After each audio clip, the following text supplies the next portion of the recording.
قرآن مجید میں خداوند قدوس نے اس واقعے کو اس طرح بیان فرمایا کہ جب حضرت زکریہ محراب میں داخل ہوتے تو اس مریم کے پاس رزق پاتے۔ آپ نے کہا، اے مریم، یہ تمہارے پاس کہاں سے آیا ہے؟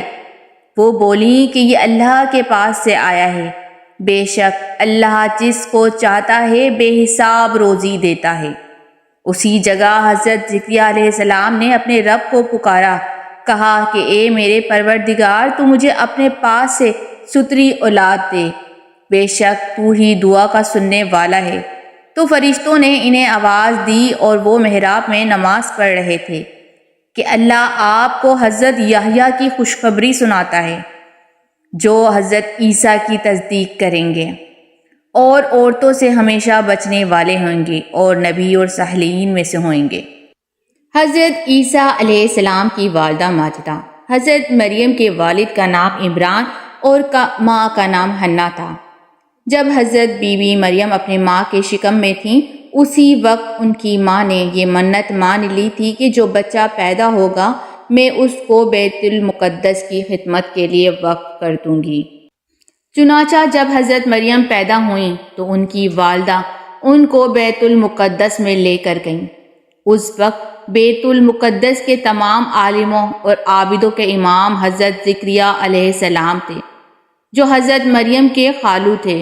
حضرت زکریہ علیہ السلام نے حضرت مریم کو اپنی کفالت اور پرورش میں لے لیا اور بیت المقدس کی بالائی منزل میں تمام مردوں سے الگ ایک محراب بنا کر حضرت مریم کو اس میں ٹھہرایا۔ چنانچہ حضرت مریم اس محراب میں اکیلی خدا کی عبادت میں مصروف رہنے لگیں اور حضرت زکریہ علیہ السلام صبح شام محراب میں ان کی خبر گیری اور کھانے کا انتظام کے لیے آتے جاتے رہے۔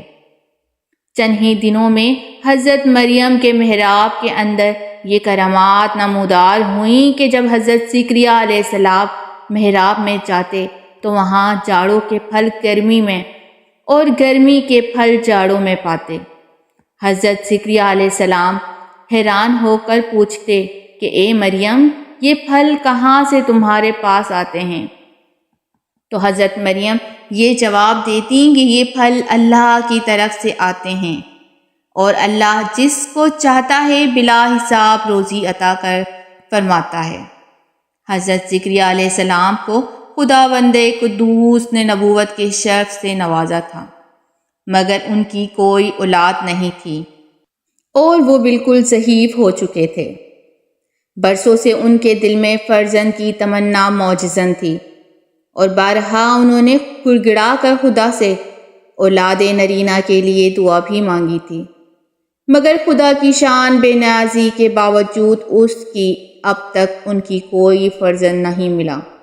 جب انہوں نے حضرت مریم کے محراب میں یہ کرامات دیکھیں کہ اس جگہ بے موسم کا پھل آتا ہے تو اس وقت ان کے دل میں یہ خیال آیا کہ میری عمر اب اتنی ضعیفی کی ہو چکی ہے کہ اولاد کے پھل کا موسم ختم ہو چکا ہے، مگر وہ اللہ جو حضرت مریم کے محراب میں بے موسم کے پھل عطا فرماتا ہے وہ قادر ہے کہ مجھے بھی بے موسم کی اولاد کا پھل عطا فرمائے۔